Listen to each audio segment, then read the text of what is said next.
Экинчи суроом, көзү өтүп кеткен адамга аш берген туурабы? Ислам дини буга кандай карайт?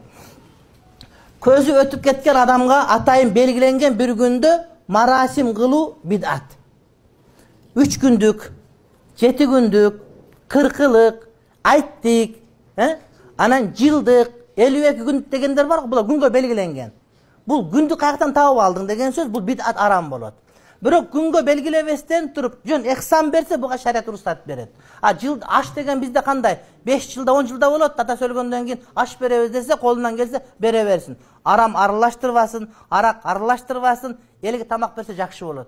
Бирок аш берген деген жакшы деген бул шариатта бар, итамут-таам, тамак бериш керек деген. Бул ошол 100 жыл мурда кембагал көп болуп, кембагалдын бир тойгон ортогойган деп, кембагал көп болгон үчүн биздин молдолор аш бергенди айтышкан.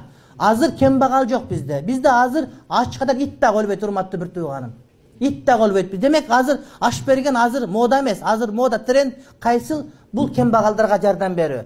Жетим балдар үйгө жардам берүү, көпүрө салып берүү, оорукана салып берүү, оорукана ремонт кылып берүү, жана кээде апарат коюп берүү мисалы үчүн. Ошол урматтуу бир туугам. Же болбосо айылында мектепке барып бир кабинетти алып, ыйман кабинет деп толтура компьютер коюп, анан ислам китептерин толуктап алып берүү. Же болбосо намазканага килем алып берүү. Же болбосо бир адамды апарып туруп, Иорданияга апарып окууга киргизип, ай сайын $200 төлөп, ошону окутуу мисалы үчүн. Азыр биздин талабалар окушат, айтат, айына $200 таппай, окуусун уланта албай калган балдарыбыз бар да. Ошого берсең 4 жылда окууну бүткөн болот, чыгып алып муфти болуп бүтүн элге сабак берсе, бүт сооп сага кете берет. Сага $200 2 күндүк ишиң берди, же 1,5 күндүк ишиң. Ага 1 айлык азык окат.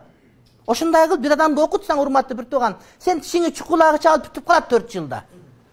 4 жылда окуусун бүтөт. Бүтүп келип алым болуп китеп жазса, ошол китептен канчадан окуй турган болсо, сага сооп кете бере турган болот. Жакшылыктын жолу көп да. Жакшылык качан сооптуу болот? Ошол адам ошол заманда кандай пайдалуу болгон болсо.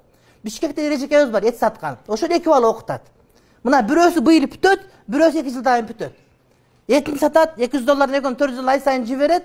Балдарды көргөн эмес, бирок поштадан жиберип турат да. Мен ошого таң кала берем. Сен 2 жылга эжекеде эмне? Жылга бетиңи сатасың, кызыңы күйөөгө бердиң, балдарың үйлөп атасың, кичине акча менен адамды окутуп атасың, экөө кел, экөөдөн чоң алым болуп кетсе, экөө сооп алат. Мен өзүм окудум, өзүмдүн сообумду өзүм алып атам. Бирок ал эки адамдын сообун алып атпайбы? Балки мен кылгандан көбүрөөк дават, көбүрөөк кызмат кылышы мүмкүн деген ман. Ошон үчүн аш бергенден мурда атаңа сооп жеткизсең, балдарды окут, суу чыгарып бер, жетимдерге бут кийим алып бер мисалы үчүн, сентябрга китеп даярдап бер. Ошонун бардыгы аш бергенден дагы чоңураак сооп болот.